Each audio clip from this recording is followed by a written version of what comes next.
Welcome back. Today we will be reading the full book, Pawns in the Game, by William Guy Carr, published in 1956.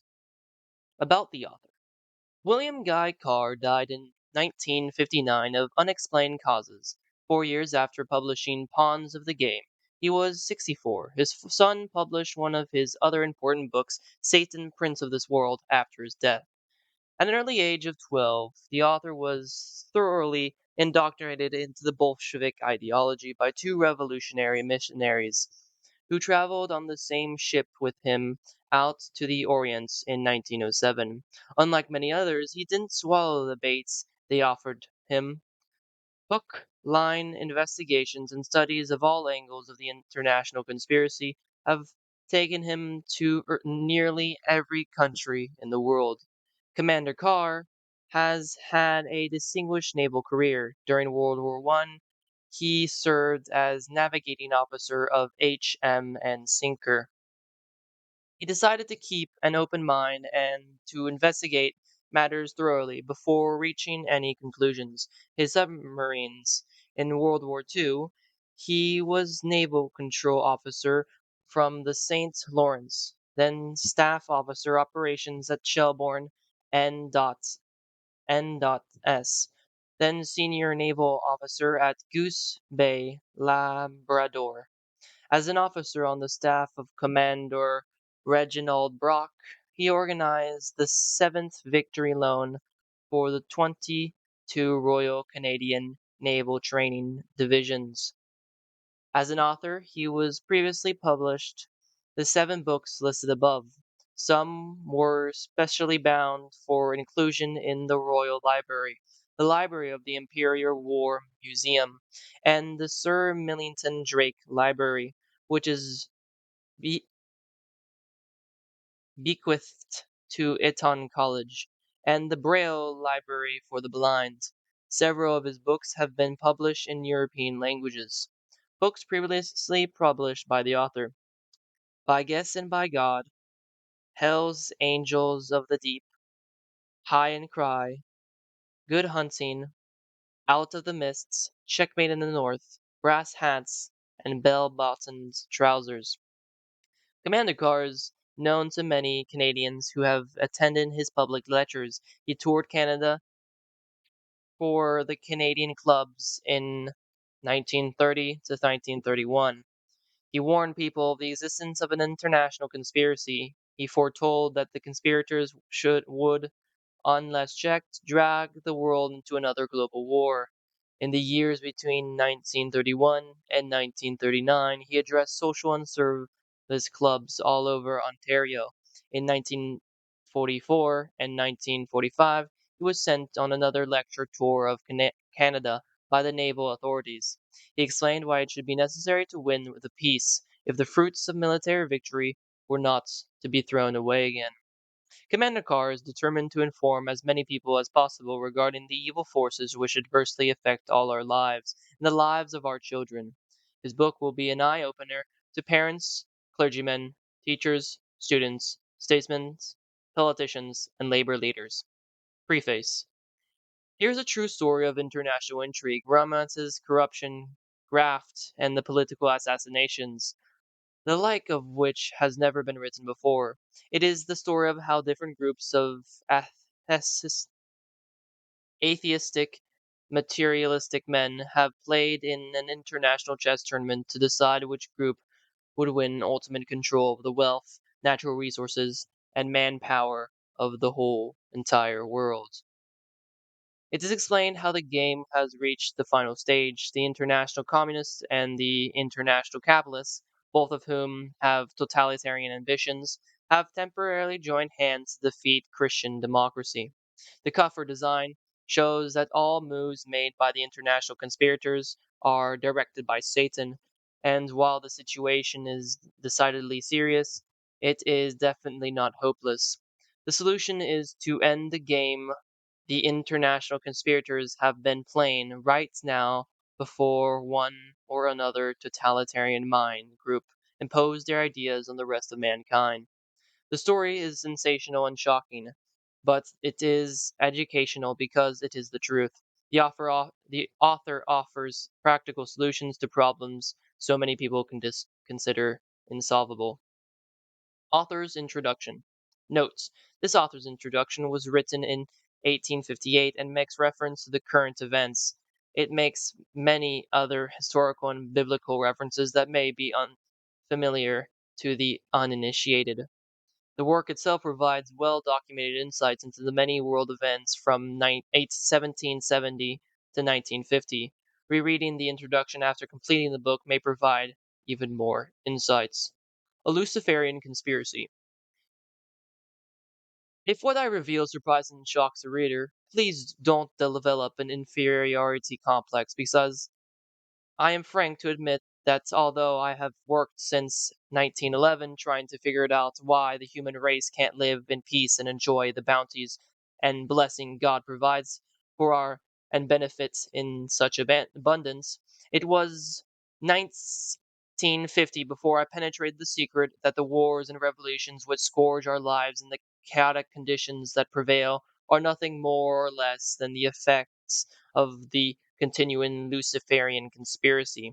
It started in that part of the universe we call heaven, when Lucifer challenged the right of God to exercise supreme authority. The Holy Scriptures tell us how the Luciferian conspiracy was transferred to this world in the Garden of Eden. Until I realized that our struggle is not with flesh and blood, but with the spiritual forces of darkness who control all the high places on the earth. 6. If it is 6:12, the pieces of evidence gathered all over this world don't didn't fit together and make any sense. I'm not ashamed to admit that the Bible provided the key which enabled me to obtain an answer to the question quoted above. Very few people seem to appreciate that Lucifer is the brightest and most intelligent of the heavenly host, and because he is a pure spirit, he is indestructible.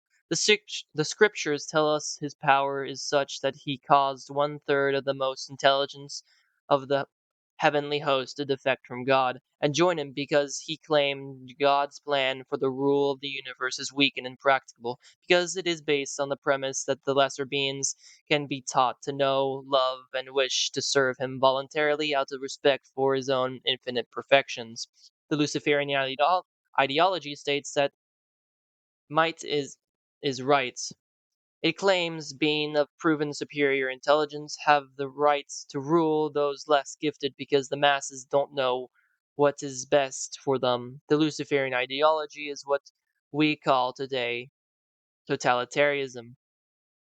The Old Testament is simply the history of how Satan became prince of the world and caused our first patents to defect from God. It relates how the synagogue of Satan was established on this earth, and tells how it was worked since to prevent God's plan for the rule of the universe being established on this earth.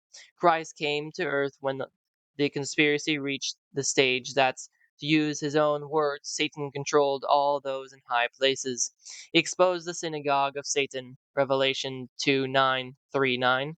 He denounced those who belonged to it as sons of the devil, Lucifer, whom he cascated as the father of lies, John 8:44, and the prince of deceit, 2 Cor 11:14. He was specific in his statements that those who promised the synagogue of Satan were those who called themselves Jews, but were not and did lie, Revelation 2:9-3:9. He identified the money changers, bankers, the scribes, and the Pharisees as the Illuminati of his day. What so many people seem to forget is that the fact that Christ came to earth to release us from the bonds of Satan, with which we were being bound tighter and tighter as the years rolled by. Christ gave us the solution to our problems when he told us we must go forth and teach the truth regarding the conspiracy. John 8:31-59. To all people of all nations. He promised that if we did this, knowledge of the truth would set us free. Matthew 28:19. The Luciferian conspiracy has developed until it is in its semi-final stage, Matthew 24:15-34, simply because we have failed to put the mandate Christ gave us into effect. Weishaupt and the Illuminati. In 1784, an act of God placed the Bavarian government in possession of evidence which proved the existence of the continuing Luciferian conspiracy. Adam Weishaupt, a Jesuit-trained professor of canon law, defected from Christianity and embraced the Luciferian ideology while teaching in Ingolstadt University. In 1770, the money lenders who had recently organized the House of Rothschild retained him to revise and modernize the age-old protocols designed to give the synagogue of Satan ultimate power domination so they could impose the Luciferian ideology upon what remains of the human race before the final social cataclysm by the use of satanic despotism. Weishaupt completed his task in May 1st, 1776.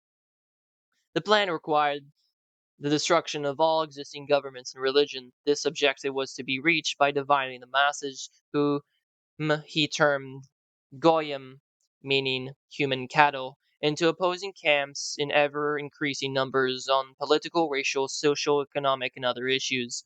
The opposing sides were then to be armed, and an incident proved which would cause them to fight and weaken themselves as they destroyed national governments and religious institutions. In 1776, Weishaupt organized the Illuminati to put the plot into execution. The word Illuminati is derived from Lucifer, which means holder of the lights, using the lie that his objective was to bring about a one world government to enable men with his proven mental ability to govern the world. He recruited about 2,000 followers. These included the most intelligent men in the field of arts and letters, education, the sciences, finance, and industry. He then established lodges of the Grand Orient to be their secret quarters. Weishaupt's revision plan required his Illuminati to do the following things to help them accomplish their purpose: use monetary and sex bribery to obtain control of people already occupying positions in high places in the vari- various levels of all governments and other fields of human endeavor. Once an influential person had fallen for the lies, deceits, and temptations of the Illuminati, they were to be held in bondage by application of political and other forms of blackmail and threats of financial ruin, public exposure, and physical harm, and even death to themselves and their loved ones. 2. Illuminati on the faculties of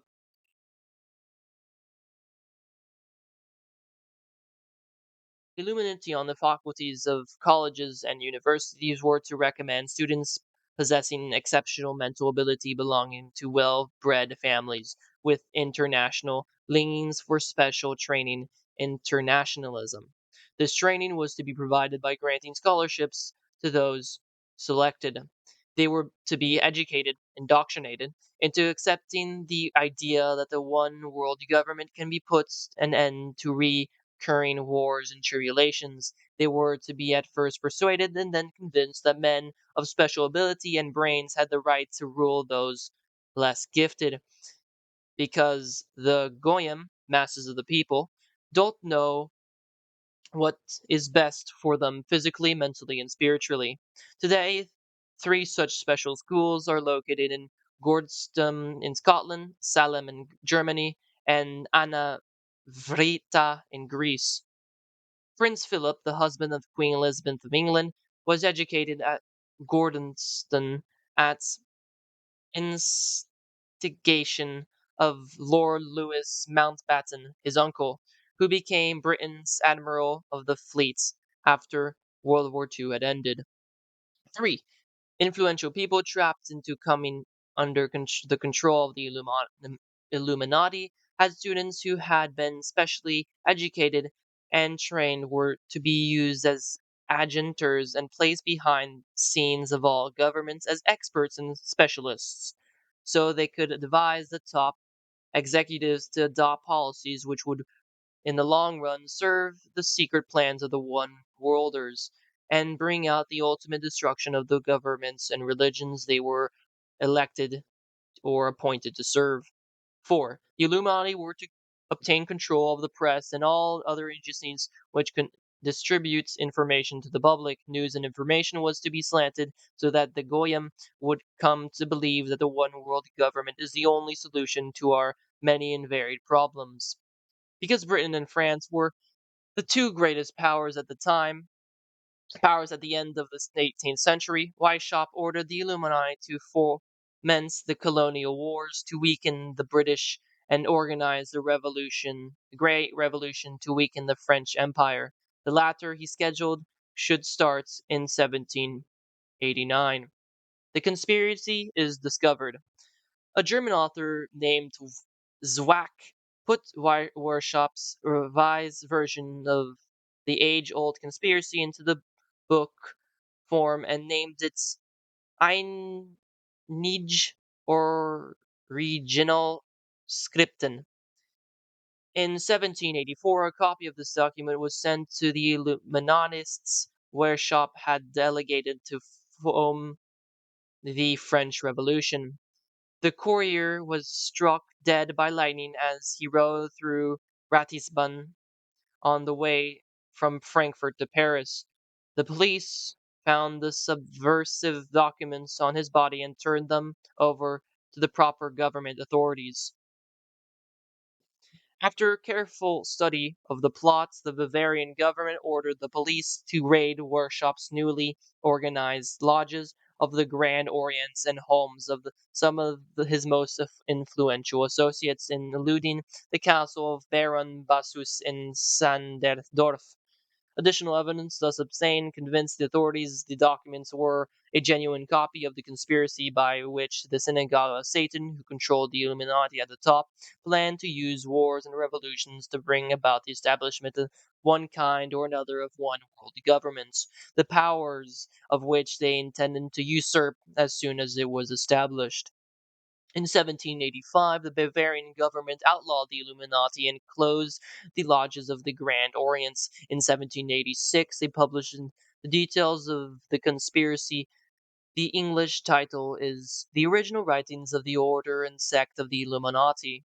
Copies of the conspiracy were sent to the heads of church and states. The power of the Illuminati was so great that this warning was ignored, as were the warnings Christ had given to the world. The Illuminati went underground. Weishaupt instructed his Illuminatists to infiltrate into the lodges of the Blue Masonry and form a secret society within secret societies. Only Masons who proved themselves internationalists, and thus those conduct proved they had defected from God, were initiated into the Illuminati. Thus, the conspirators used the cloak of philanthropy to hide their revolutionary and submersive activities. In order to infiltrate into Masonic lodges in Britain, Illuminatists invited John Robinson over to Europe. He was a high degree Mason in the Scottish Rites, professor of natural philosophy at Edinburgh University, and secretary of the Royal Society of Edinburgh. John Robinson did not fall for the lie that the objective of the one worlders was to form a benevolent dictatorship. He kept his reactions to himself, however, and was entrusted with a copy of Wershaupt's revision conspiracy for studying and safekeeping. Because the heads of the church and state in France were advised to ignore the warnings given to them given the revolution broke out in 1789 in order to alert the other governments to their danger.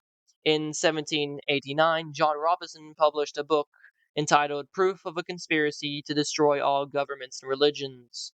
But his warnings have been ignored, as were the others. The, Illum- the Illuminati in American Freemasonry. Thomas Edison had become a student of the workshops. He was one of his strongest defenders when he was outlawed by his governments. Jefferson infiltrated the Illuminati into the newly organized lodges of the Scottish Rites in New England. Realizing this information will shock many Americans, I wish to record the following facts. In 1789, John Robinson warned Masonic leaders the Illuminati infiltrated into their lodges. On July 19, 1789, David Happen, president of Harvard University, issued the same warning to the graduating class and lectured them on the influence Illuminism was having on American politics and religion. John Quincy Adams had organized the New England Masonic lodges. In 1800, he decided to oppose Jefferson for the presidency. He wrote three letters to Colonel W.M.L. Stone exposing how Jefferson was using Masonic lodges to supervise subversive purposes, subserv- subversive purposes. The information contained in these letters is credited with winning Adams' election. The letters are in Ritenberg Square Library in Philadelphia. In 1826, Captain W. M. Morgan decided it was his duty to inform other Masons and in the general public that the truth is regarding the Illuminati, their secret plans, and the intended purposes. The Illuminati obtained the services of Richard Howard, an English Illuminatist, to carry out their sentence. That Morgan be executed as a traitor. Captain Morgan was warned of his danger. He tried to escape to Canada, but Howard caught up with him near the border. He was murdered near Niagara Gorge. Research provided that one Avery Allen made a sworn affidavit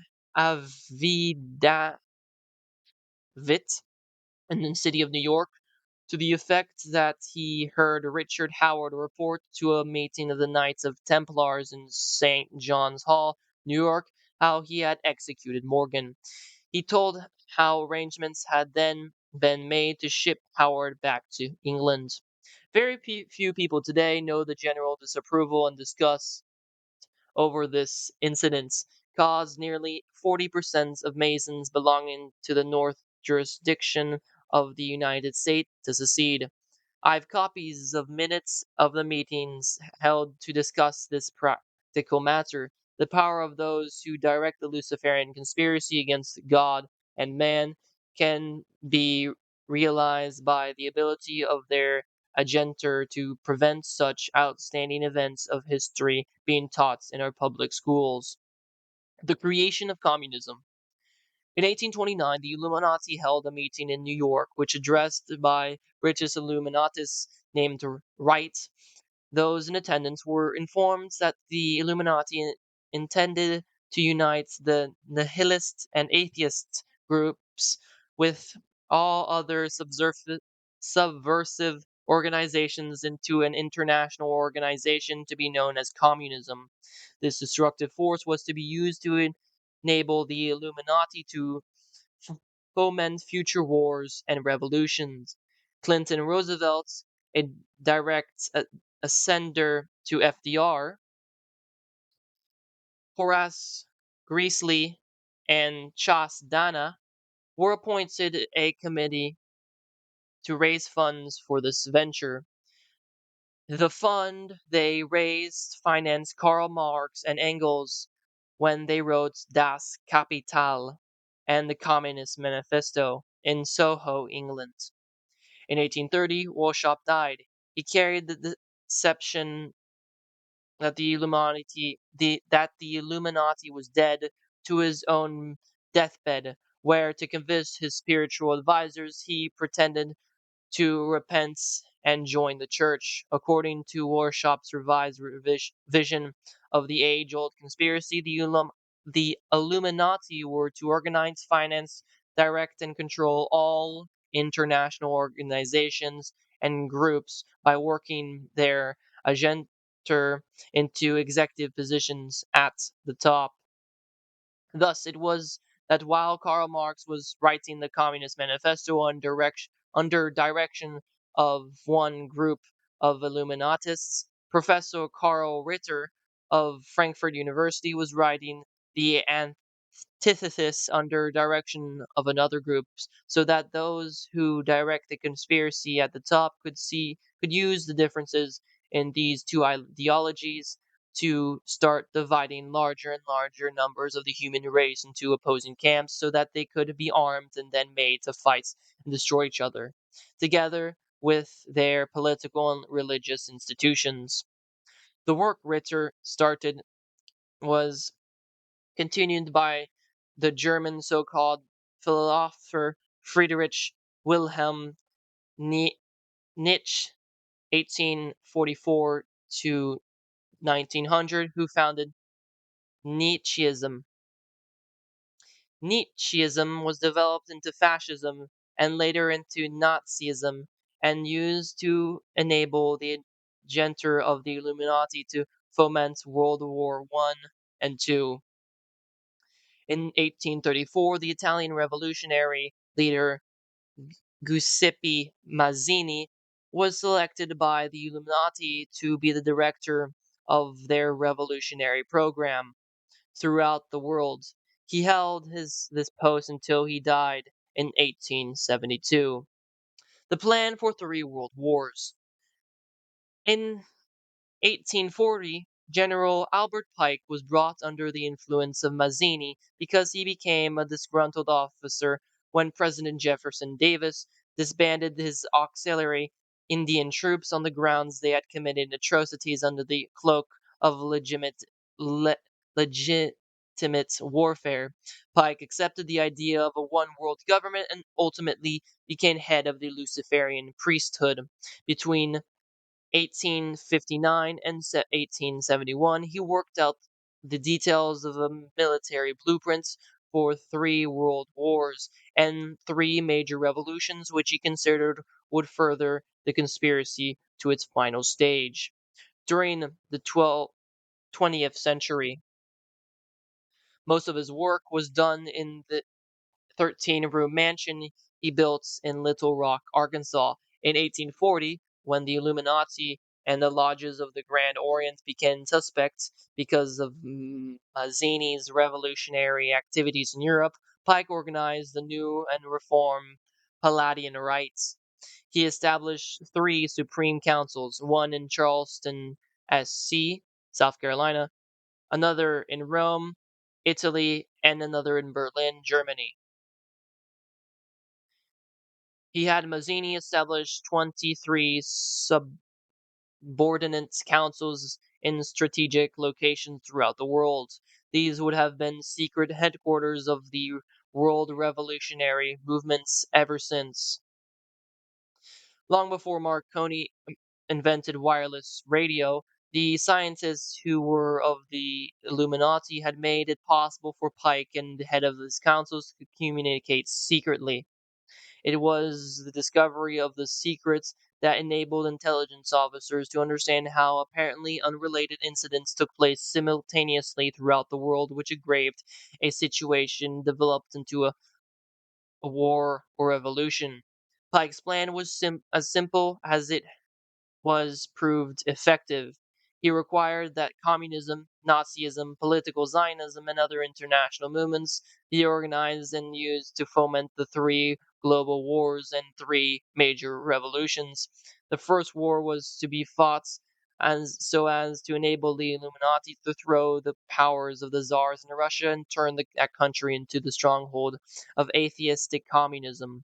The differences stirred up by a agenda of the Illuminati between the British and German empires were to be based to foment this war.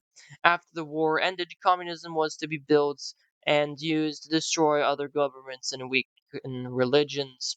World War II was to be fomented by using the differences between fascists and political Zionists. This war was to be fought so that Nazism would be destroyed and the power of political Zionism increased so that the sovereign state of Israel could be established in Palestine. During World War II, international communism was to be built up until it equaled in strength that of united Christendom. At this point, it was to be contained and kept in check until required for the final social cataclysm. Can any informed person deny Roosevelt and Churchill did not put this policy into effect? World War III is to be fomented by using the differences of a genter of the Illuminati stir up between political Zionists and the leader of the Muslim world. This war is to be directed in such a manner that Islam, the Arab world, including Mohammedanism, and political Zionism, including the State of Israel, will destroy themselves while at the same time the remaining nations, once more divided against each other on this issue, will be forced to fight themselves into a state of complete exhaustion physically, mentally, and spiritually and economically. Can any unbiased and reasoning person deny that the intrigue now going on in the near, middle, and far east isn't designed to accomplish this devilish purpose? On August 15th, 1871, Pike told Mazzini that after World War III is ended, those who aspire to undisputed world domination will provoke the greatest social cataclysm the world has ever known. We quote his own written words taken from the letter catalogued in the British Museum Library, London, England.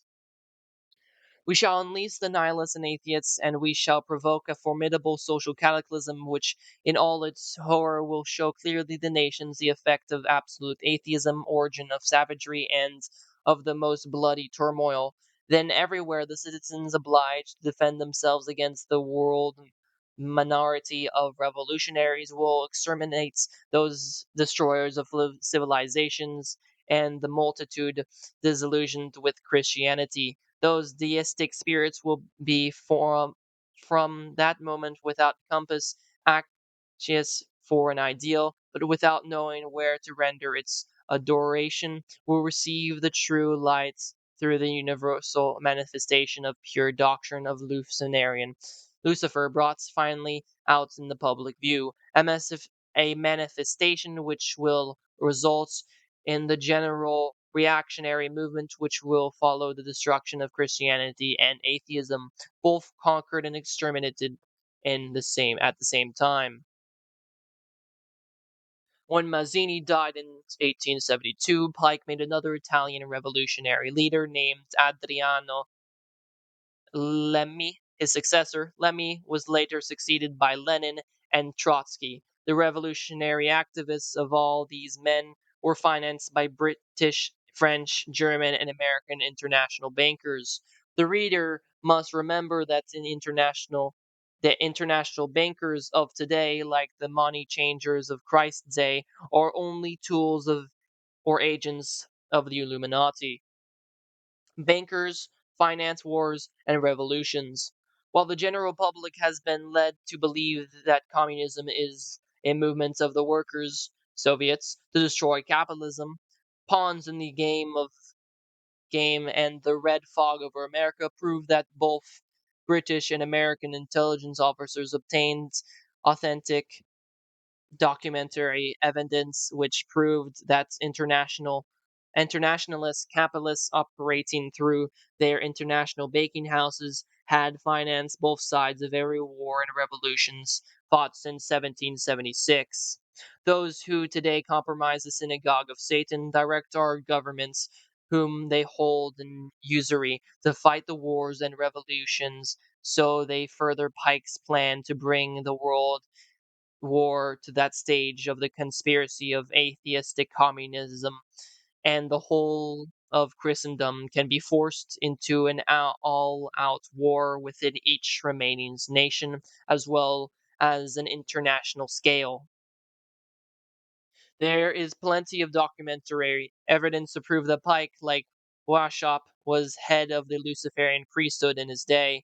In addition to the letter he wrote to Mazzini in 1871, another he wrote to the heads of the Palladian Council July 14th, 1889, fell into the hands other than intended. It was written to explain that Luciferian dogma concerning worship of Satan and worship of Lucifer.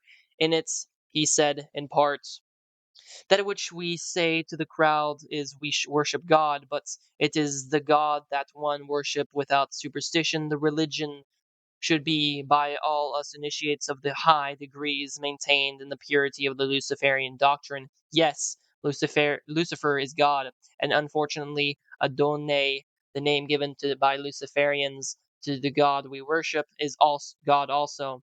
For the absolute can only exist as two gods, thus the doctrine of Satanism is a hearsay, and the true and pure philosophical religion is the belief in Lucifer, the equal of Adonai. But Lucifer, god of light and god of good, is struggling for humanity against Adonai, the god of darkness and evil.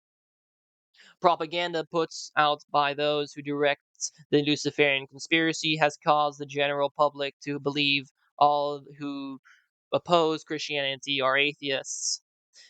This is a deliberate lie circulated to hide the secret plans of the high priestess of the Luciferian creed who direct the synagogue of Satan, so that the human race still find it impossible to establish on the earth God's plan for the rule of the universe.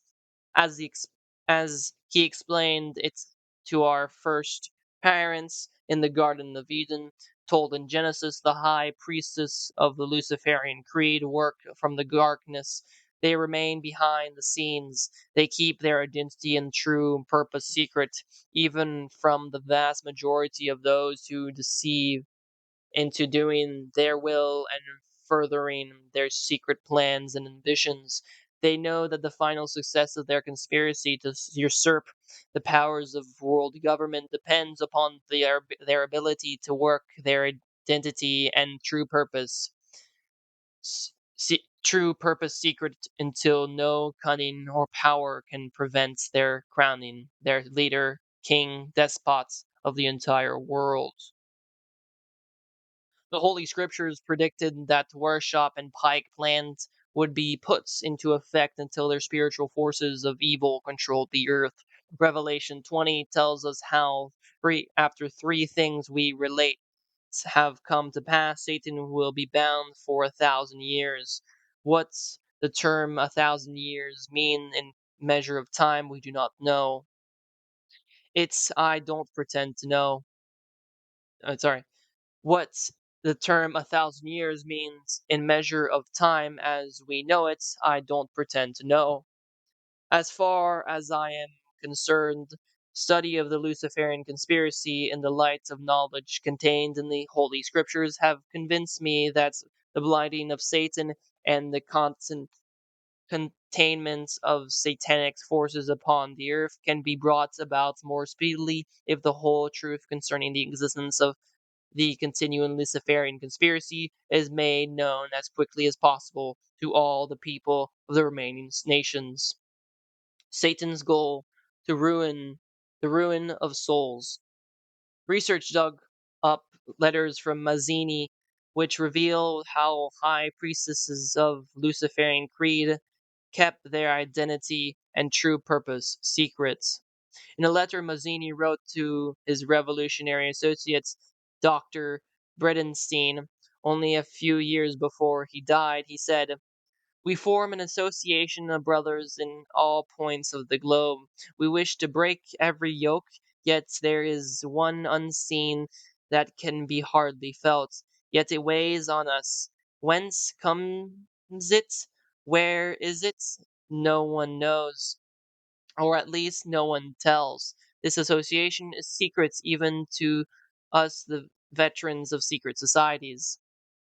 In 1925, His Eminence Cardinal Caro y Rodriguez, Archbishop of Santiago, Chile, published a book, The Mystery, Freemasonry Unveiled, to expose how the Illuminati, Satanists, and Luciferians had imposed a secret society upon a secret society. He produced a great deal of documentary evidence to prove that not even 32nd and 33rd degree Masons knew know what goes on in the lodges of the Grand Orient and Pike's New and Reform Palladian rites, and the infiltrated lodges of adoption in which female members of the conspiracy are initiated. On page 108, he quotes the authority Marginotta to prove that before Pike selected Lemmy to succeed Mazzini as director of the World Revolutionary Movement, Lemmy was a rabid and confirmed Satanist. But after he had been selected, he was initiated into the Luciferian ideology. The fact that the high priestesses of Luciferian creed on this earth introduced the worship of Satan in the lower degrees of both Grand Orient lodges and the Council of the Palladian Rites, and then initiated selected individuals to the full secret that Lucifer is God of the equal Adonai, has puzzled many historians and research workers. The Holy Scriptures mention Lucifer only a few times: Isaiah 14, Luke 10, 18, Revelation 9:1-11. The Luciferian doctrine, however, states definitely that Lucifer led the heavenly revolts, that Satan is the oldest son of God, Adonai, and the brother of Saint Michael, who defeated the Luciferian conspiracy in heaven. The Luciferian teachings also claim that Saint Michael came on earth in the person of Jesus Christ to try to repeat that he what he had done in heaven and failed, because Lucifer, Satan, the devil, call him what you may, is the father of lies. It would appear that those spiritual forces of darkness deceive as many as possible, so they so-called intellectuals into doing their will here as will did in heaven. Without getting into controversy, it should be easy for the average Christian to realize that there are two supernatural powers. One we refer as to God, to whom the scriptures gives many name, and the other the devil, who also seems to have many names. The important thing to remember is that according to Revelations, there is to be a final judgment. Satan will break or be released from the bond which he is bound for 1,000 years. He will again create chaos on this earth. Then Christ will intervene on behalf of the elect, and then God will divide the sheep from the goats. We are told that those who defect from God will be ruled in utter chaos and confusion by Lucifer, Satan, or the devil, or for all eternity, and will hate their ruler, themselves, and each other, because they will realize they were deceived into defecting from God and losing their love and friendship forever. Once a person reads Pawns in the Game and the Red Fog over America, it will be easy to realize that the struggle going on is not a worldly and temporal nature. It originated in the parts of the universe we designate the celestial world. Its purpose is to win souls of men away from God Almighty. Learned theologians have stated that Lucifer, Satan, or call the head of the forces of the evil simply, the devil, knows he did wrong, and knows that he was wrong. He is a pure spirit and therefore indestructible. Knowing he is wrong, is he still is determined to drag as many souls as possible into hell with him to share his misery. This being a fact, our duty is clear. We have to make known the truth in this regard to as many others as quickly as possible, so they can avoid the snares and pitfalls set by those who serve the devil's purpose and penetrate the lies and deceits of those who wander about the world seeking the ruins of souls. Wars and revolutions give the devil his greatest harvest of human souls, because so many are called and so many are chosen. Matthew 20:16, 22, 14. We so often hear what is going on in the world today referenced to as war for the minds of men. That is only a half truth. and is worse than the whole lie. Workshop's plot requires 1. Abolition of all ordered national governments, 2. Abolition of inheritance, 3. Abolition of private property, 4. Abolition of patriotism, 5. Abolition of the individual home and family life as the cell from which civilization have stemmed, 6. Abolition of all religions established and existing so that the Luciferian ideology of totalitarianism may be imposed on mankind. Headquarters of the conspiracy in the late 1700s was in Frankfurt, Germany, where the House of Rothschild had been established and linked together in other international financiers who had literally sold their souls to the devil. After the Bavarian government exposure in 1786, the high priests of the Luciferian Creed established their headquarters in Switzerland. Since World War II, the headquarters have been in the Harold Pratt's building in New York. The Rockefellers have replaced the Rothschilds as far as the manipulation of finances is concerned. In the final phase of the conspiracy, the government will consist of a king despot of Synagogue of Satan and a few millionaires, economists, and scientists who have proved their devotion to the Luciferian cause. All others are to be integrated into a vast conglomerate of mongrelized humanity by artificial insemination practiced on an international scale. On pages 49-51 of The Impact of Science on Society, Bertrand Russell says that ultimately less than 30% of the female population and 5% of the male population will be used for breeding purposes.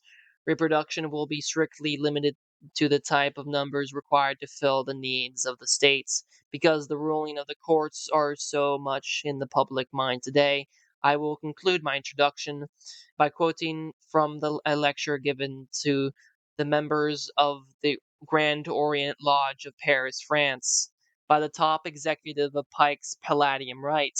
At the turn of the present century, he said, under our influence, the execution of the laws of the Gaium has been reduced to a minimal. The prestige of the laws has been exploded by the liberal interpretations introduced into the sphere. In the most important and fundamental affairs and the questions judges decide as we dictate to them, sees manners in the light where we unfold them for the administration of the Goyim. Of course, through persons who are our tools, though we do not appear to have anything in common with them. Even senators and the higher administrators accept our counsel. This should explain the Little Rock incidents which took place a half century later. Can any thinking person deny that the conspiracy, as revised by Workshop in the late 17th and the plans drawn up by Pike in the later 1800s, haven't matured exactly as intended? The empires of Russia and Germany have been destroyed, those of Britain and France reduced to two-thirds class powers. The crowned heads have fallen like overripe fruits. The world's population has twice been divided into opposite camps as the result of propaganda put out by the Illuminati. Two world wars have seen Christians kill each other off efficiently by the tens of millions, without any person engaged having the slightest personal animosity towards the other. Two of the major revolutions, those in Russia and China, are accomplished facts. Communism has been built up until it is equal in strength to the whole of Christendom. Intrigue now going on in the East and Middle East is fomenting World War III. After that, unless stopped right now by sheer weight of informed public opinion, will come the final social cataclysm. then absolute physical, mental, and spiritual slavery will follow. Can any informed person deny that communism is being tolerated in the remaining so-called free countries? The British Special Branch of Intelligence, the Canadian RCMP, and the US FBI could arrest every communist leader within 24 hours of the order being given, but they are not allowed to act. Why? The answer is simple.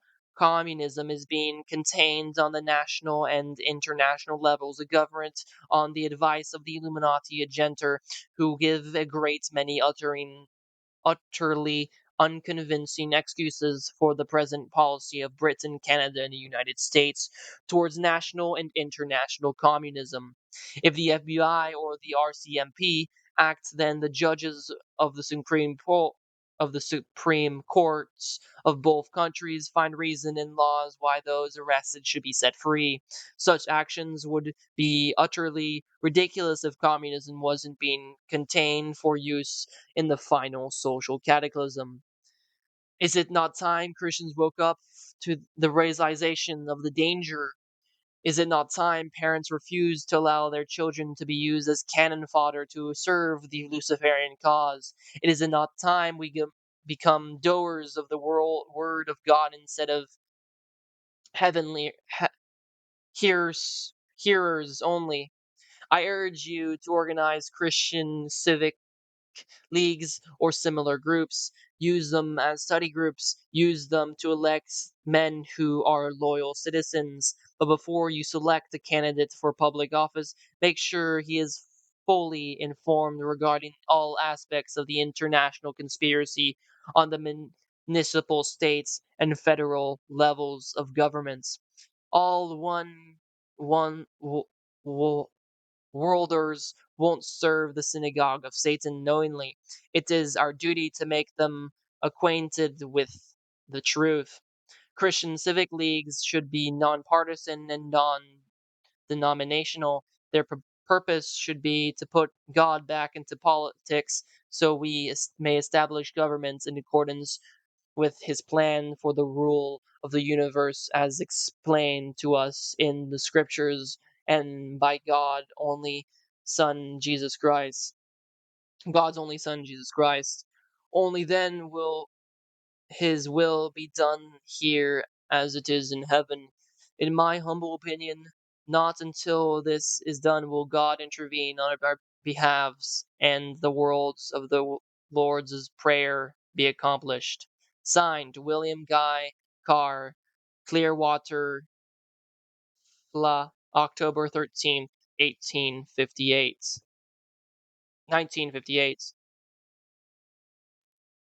Chapter 1. The World Revolutionary Movement.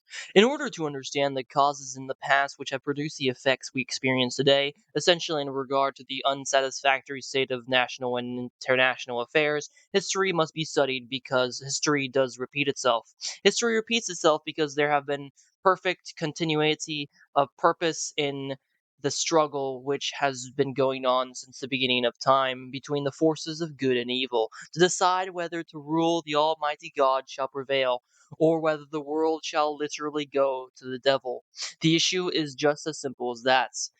It is, in fact, that both the forces of good and the forces of evil have been divided and split into factions. These factions often oppose each other in an effort to reach a common goal. This study makes a study. This is a study of the subject complicated.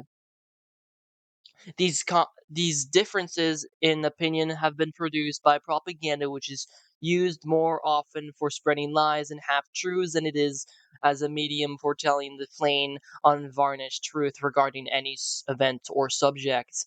Warmongers have used propaganda to divide human beings into opposing camps on political, social, economic, and religious issues, so they can stir them up into such a state of emotionalism that they will fight and kill each other.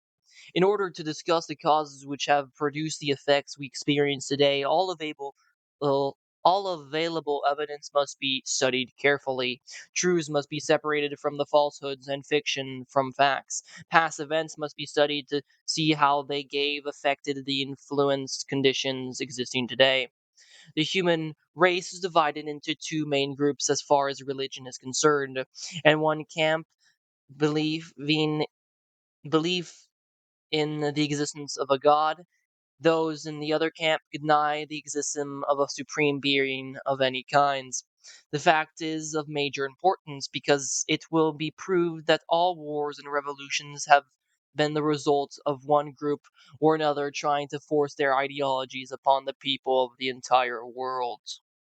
The conception of God varies with different sects. Theism teaches that God is a personal being and the author of the ruler of the universe. Pantheism identifies God with the universe but not as a personal being. Pantheists believe in the doctrine of the universal presence of this divine spirit in nature. A kind of pantheism has found its way into many religions and philosophical systems. Buddhism, Hinduism both take a part in this doctrine. Belief in a personal God includes belief in the celestial world, belief in a soul, and life in the celestial world after the death of our mortal bodies. People who believe in a personal God must of necessity believe in the existence of Satan, a personal devil.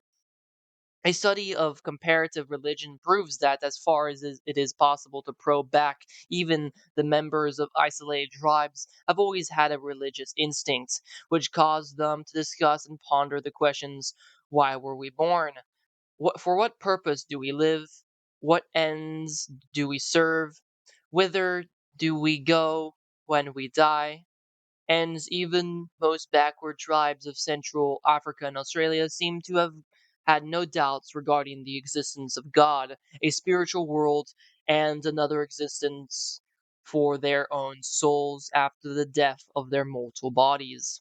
A study of comparative religions also indicates that most, if not all, religions which teach belief in the supreme being started out on a more or less uniformly high level in which the worship of the love of Almighty God, respect for our elders and parents, love for our neighbors, i.e., benefactors, and the in of offering of prayers for deceased relatives and friends from the basic principle. Evil men, actuated by motives of selfishness and greed and the desire for power, caused nearly all religions to deteriorate to the levels we find them today. Some religions deteriorated as far as having priests sacrifice human beings as their offspring to God. Even Christianity, which is one of the most recent religions, deteriorated. Christianity has split into many factions, denominations, and it would require a great deal of an imagination to picture the vast majority who profess to be the Christians today as true soldiers or followers of Jesus Christ. Generally speaking, Christianity has deteriorated in regard to the practice of good works. This becomes a matter of major importance when we study the struggle going on between the forces of good and evil today, because the practice of good works created neighborliness and brought about unity in the Christian fold. The real definition of the word neighbor is a person who has proved himself your benefactor, a person upon whom you can rely, a person who you are certain wouldn't do any harm under any circumstances. That man or woman is your neighbor. The scriptures tell us we must love our neighbor as ourselves for God's sake. The only way to make good neighbors is to perform good works unselfishly. Lack of individual good works means lack of unity and lack of proper community spirit. Today, we have adopted the cold check book type of doing good works. We leave the performance to professional social welfare workers. This has justified the use of the term as cold as professional charity. It is well to remember that even government social security legislation does not relieve individuals of the duties of neighborliness. Prayer without good works availeth a man nothing. In Christian weakness and dignity lies the atheistic strength. For one reason or another, many Christian denominations are fast losing their hold upon the young youth of the so-called free nations. Each person lost to a Christian belief usually turns to secularism and often ends up as a fellow traveler in one or another of the atheistic ideologies of communism or Nazism.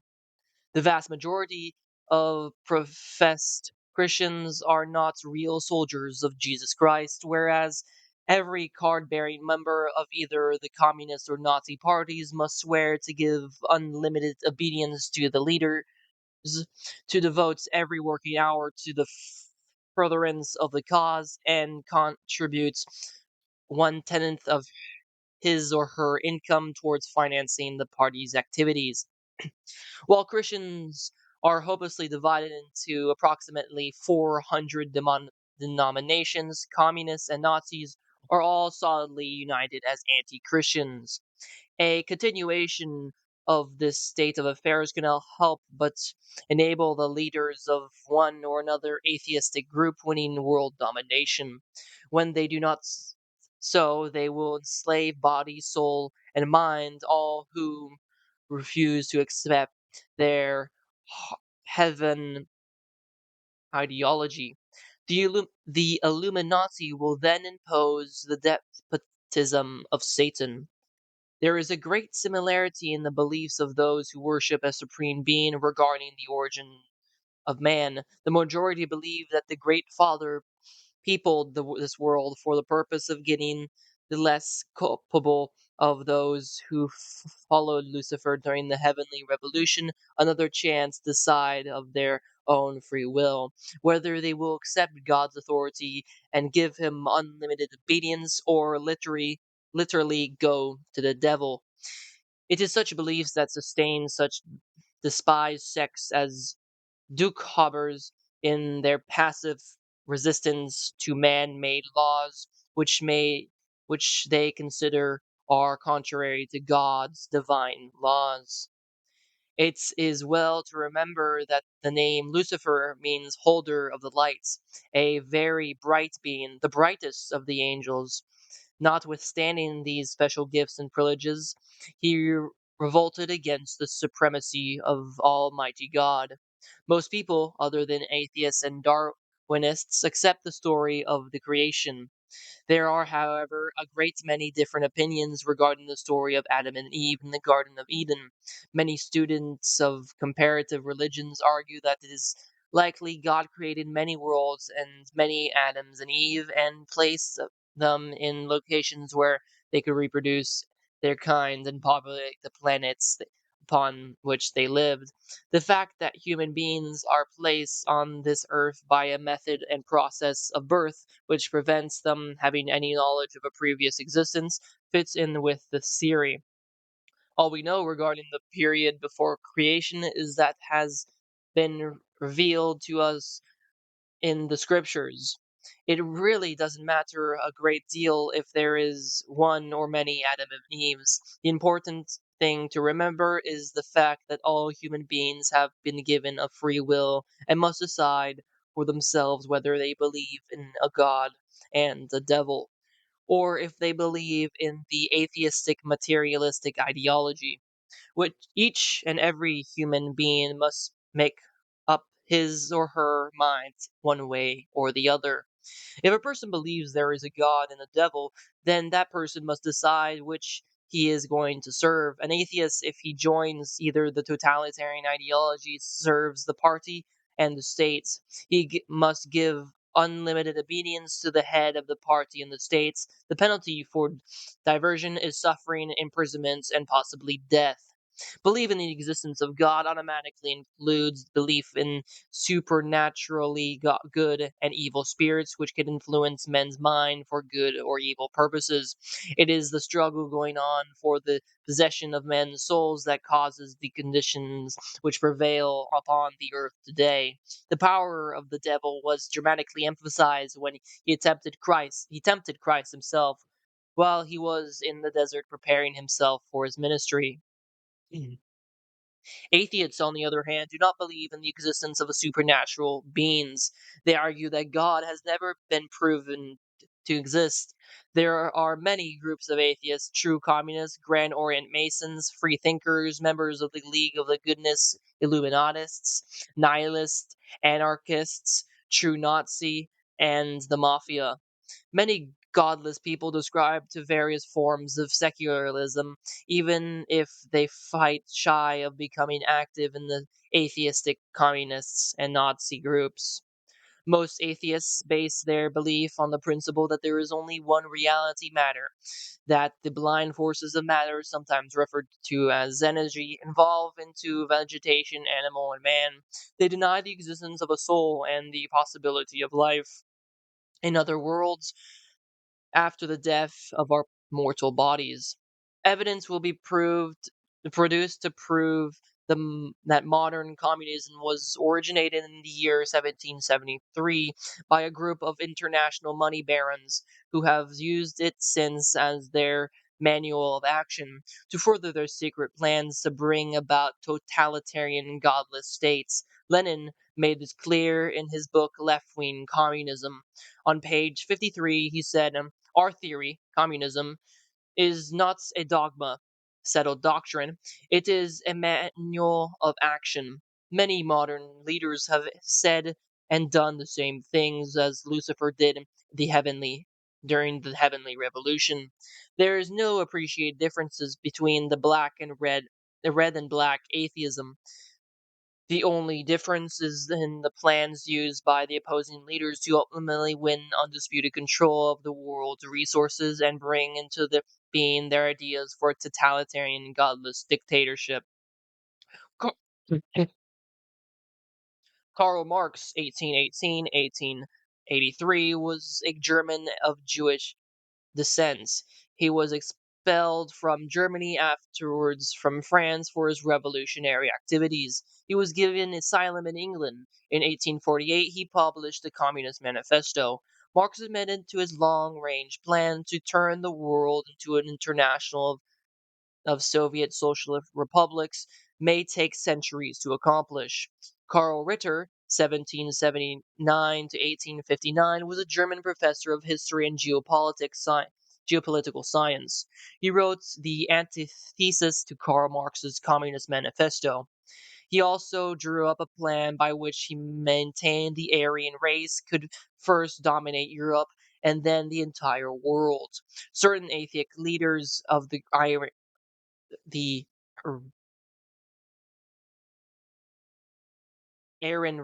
group adopted Karl Ritter's plan.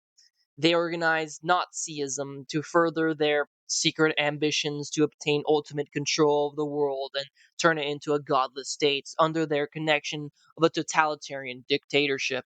The small group of men knew they must either join up with or destroy the power and influence of the international bankers. It is doubtful if more than a mere handful of the top leaders of the communist and fascist movements knew their organizations were being used to further the secret ambitions of the Illuminati, which are the high priests of Satanism. According to the leaders of both atheistic groups, the state must be supreme. This being so, the head of the state is God on earth. This belief brings into actual practice the deification of man. Much more is generally known about Karl Marx and communism than about Karl Ritter and Nazism. Ritter was for many years professor of history at Frankfurt University, Germany. Afterwards, he taught geography at Berlin University. In educational circles, he was considered one of the greatest authorities on history, geography, and political science.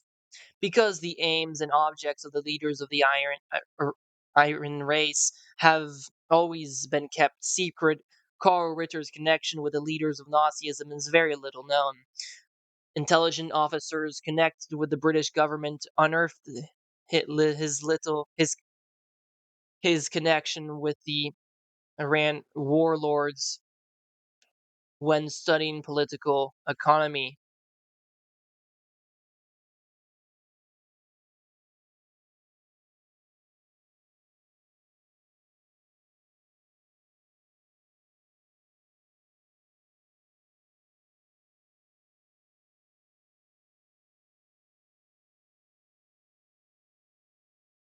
This information was passed on to the proper authorities, but also, as so often happens, political leaders and diplomats either failed to realize the significance of what they were told or wished to ignore it. Karl Ritter's study of history convinced him that the very small group of wealthy and influential international bankers who gave allegiance to no country but meddled in the affairs of all had in 1773 organized Grand Orient's Freemasonry for the purpose of using the world revolutionary movement to further their secret ambitions. Their long range plan was for their group to gain ultimate control of the wealth, natural resources, and manpower of the entire world. Their ultimate objective was to form a totalitarian dictatorship based on the theories of the atheistic dialects and historical materialism.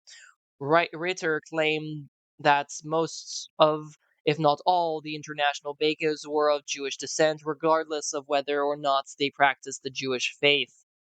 In his antithesis to Karl Marx's Communist Manifesto, he dealt with the dangers to be faced if this group of men were allowed to continue the control and direct the policies of international communism. He offered the German Aryan warlords very concrete and practical suggestions for defeating the conspiracy of the international money barons.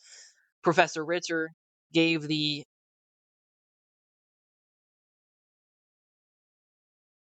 Aryan the Aryan warlords an alternative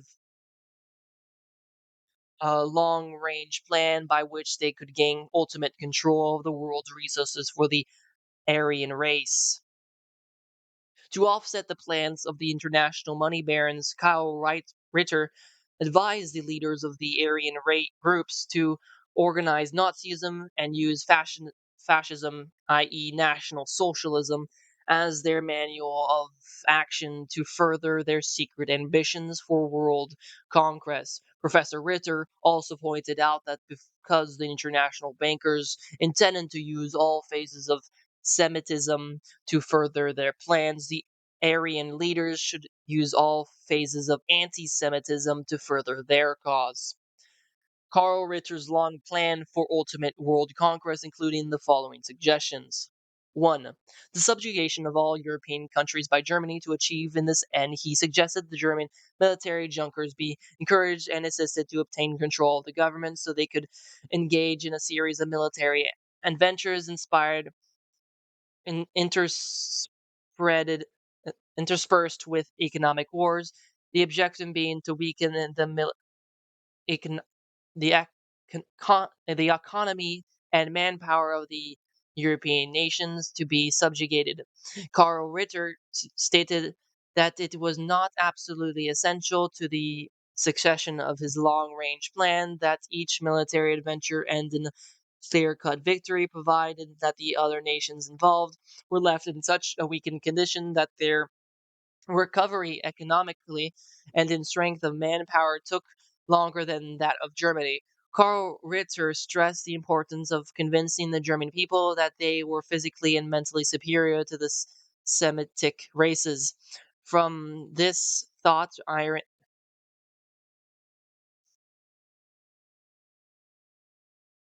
Aryan propagandists developed the idea of the German master race. They did this to counter the propaganda of the international bankers which claimed the Semitic race is to be God's chosen people and divinely chosen to inherit the earth. The Aryan leaders promulgated that the doctrine that their race was the master race on this earth. Thus millions of people were divided into opposing camps.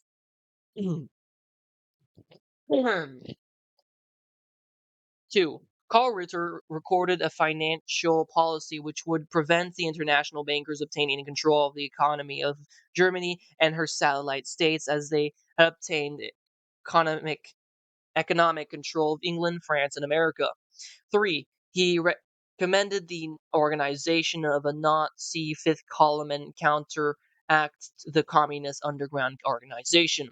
Its objective was to persuade the Upper and East and upper and middle classes of the countries they planned to subjugate to accept fascism as the only antidote to communism. Germany's fifth colonists were to condition people in other countries to welcome the German armies as their military protectors against threatened communist aggression. Karl Ritter warned the leaders of the Aryan race that the military invasion of other countries should never be undertaken until the fifth column and propaganda machines had thoroughly paved the way and convinced the majority of the people to accept their armed intervention as the acts of saviors or crusaders and not aggressors. 4. Karl Ritter's cold-bloodedly recommended the total destruction of communism and the extermination of the Jewish race as essential to obtaining ultimate control of international affairs by the Aryan leaders. He justified this drastic stipulation on the facts of history, which he claimed proved communism was being used by the international Jewish bankers to further their own selfish materialistic ambitions. There were many more items making up the overall long range plan, but in this chapter it is sufficient to produce enough evidence to unlock the doors behind which the secret plans of the two groups of totalitarian minded, atheistic, materialistic men were hidden. The study of the comparative religions, geopolitical science, and political economy, the years of intense research revealed the truth that many millions of humans beings have been used as the pawns in the game by the leaders of the two atheistic, totalitarian minded groups who will continue playing their hideous game of international chess until one or the other is eliminated.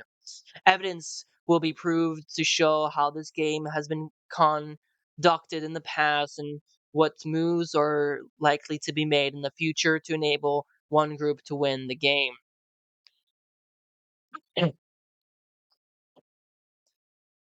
The followers of all religions that teach the existence of God and life in the hereafter believe in the love and worship of God and charity towards all men of good will.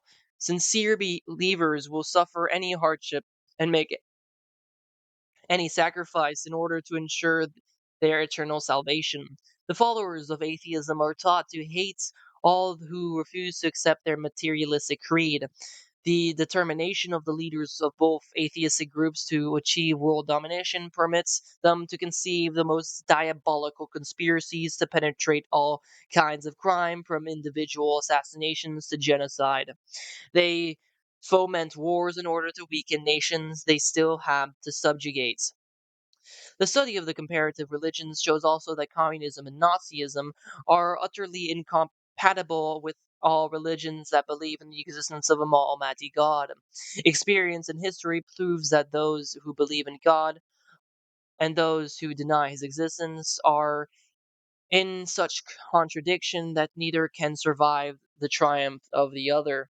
Atheistic leaders in subjugated countries may, for a time, tolerate the religions which teach belief in God, but they allow the priests to function on the social periphery. periphery. They take good care that the priests do not have the opportunity to influence the social and political behavior of their congregations. Evidence proves that the ultimate objective of both major atheistic ideologies is to obliterate from the mind of mankind by persecution and a systemic applied program of conscientious brainwashing all knowledge of a supreme being, the existence of the soul, and the hope for life in the hereafter. These being facts, any talk of coexistence is either utterly nonsense or propaganda. The trouble today is the continuation of the heavenly revolution.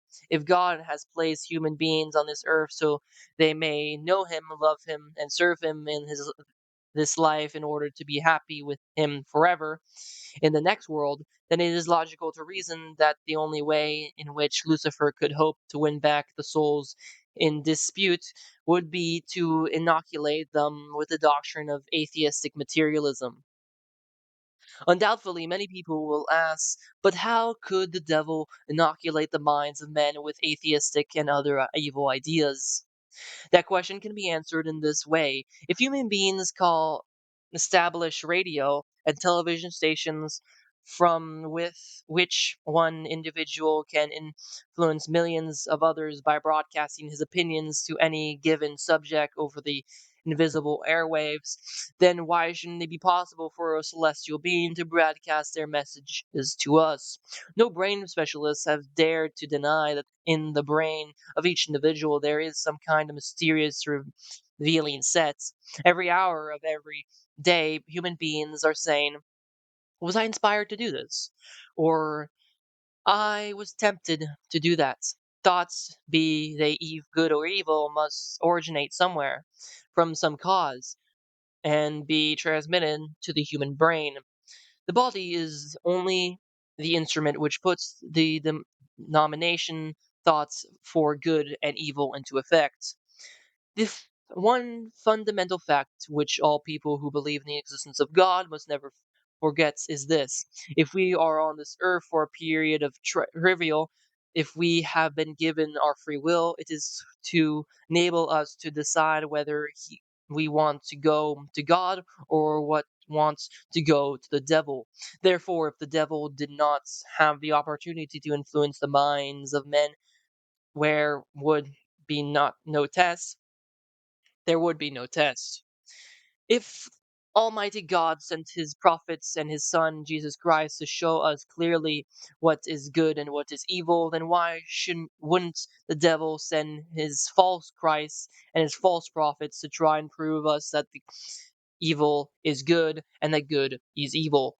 The simplest way to understand what is going on in the day today is in the world today is to study the events of history that moves being made in the continuous game of international chess. The leaders of the Illuminati have divided the people of the world into two main camps.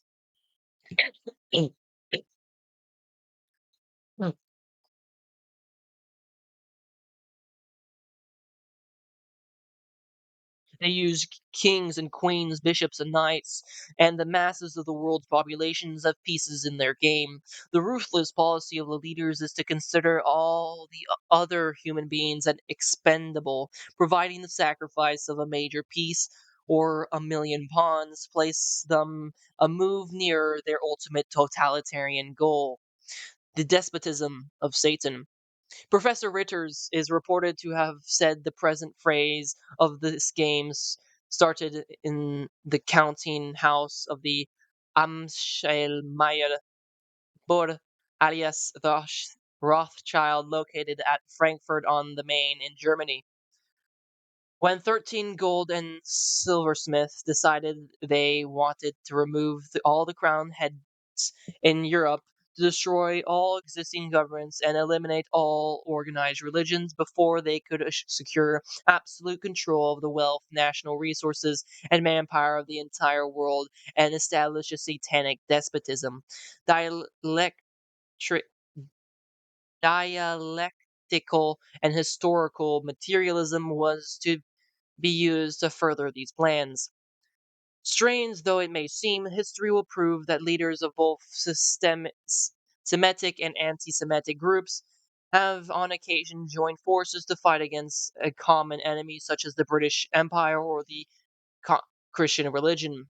And while the masses fought the Illuminati, who constitute the secret power behind the world revolutionary movements, jock-eyed for the best position from which they would derive the greatest future benefits. The leaders of both communism and Nazism have crossed and double-crossed each other, but it is doubtful if many of the leaders realized before it was too late that even they were only tools controlled by agenters of the Illuminati, who use all that is evil to further their ends when the secret powers heading either group, even suspect ones of the tools, know too much. They ordered him liquidated.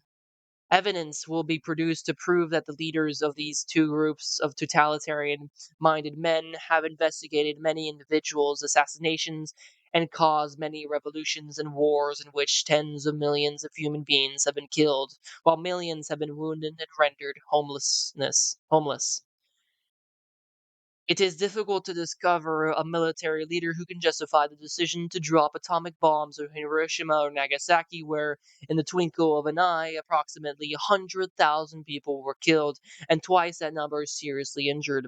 The Japanese military forces have been already been defeated. Surrender was only a matter of hours or days away when this diabolical act was perpetrated. The only logical conclusion is that the secret powers who, it will be proved, influence and control politics of most national governments, decided that this most modern of all lethal weapons had to be demonstrated to remind Stalin that what would happen if he became too obnoxious. This is the only excuse which provides even the resemblance of a justification for such an outrage against humanity. But the atomic bomb and the hydrogen bomb are no longer the world's most lethal weapons. Nerve gas is now being stockpiled by both communist and non-communist nations. It's capable of wiping out all living creatures in the country, a city, or a town. The extent of destruction of all human life in a nation adjusted to the mili- can be adjusted to the military and economic requirements of those who decide to use the nerve gas to reach their goal. Nerve gas is said to be highly concentrated fluorine in its gaseous form. It is the most penetrating and deadly gas ever discovered by man. It is colorless, odorless, tasteless, and economical to produce. One single drop, even when heavily diluted in water or oil, will, if it comes in contact with a living body, cause paralysis of the breathing apparatus and death. In a few minutes, it will penetrate even through rubber clothing, such as worn by firemen when on duty.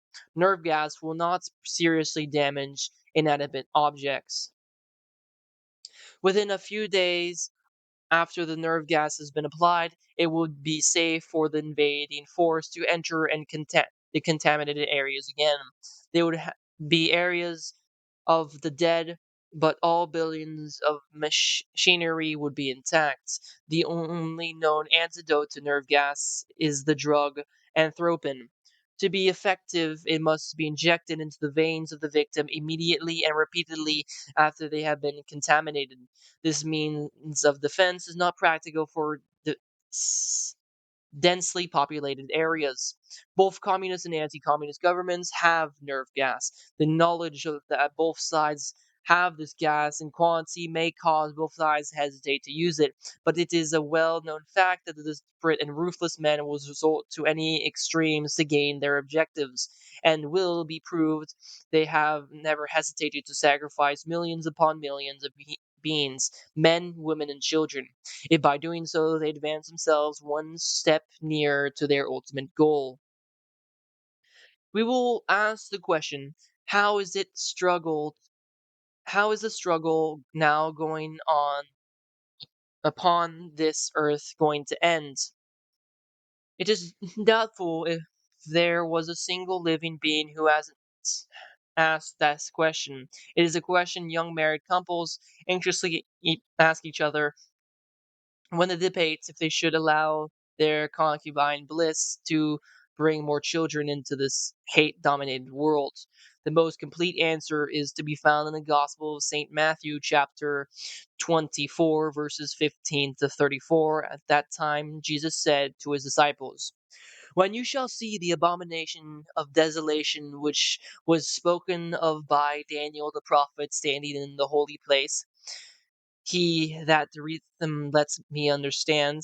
Then they, a- then they that are in Judah, let them flee to the mountains, and he that is on the housetop, let him not come down to take anything out of his house, and that he that is in the field, let him not go back to get his coat. And woe to him that are with child and give suck in those days. But pray that your flight be not in winter or on the Sabbath, For there shall be great tribulation, such as hath not been from the beginning of the world until now, neither shall be, and unless those days shall be shortened, no flesh should be saved, but for the sake of the elect those days shall be shortened. Christ then proceeded to deal with the problem of false leaders and the Antichrist, who he foretold would use propaganda to befuddle men's thinking. He said, "Then if any man shall say to you, Lo, here is Christ, or there, do not believe him, for there shall arise false Christs and false prophets, who shall show great signs and wonders, in so much as to deceive, if possible, even the elect. Behold, I have told it to you before.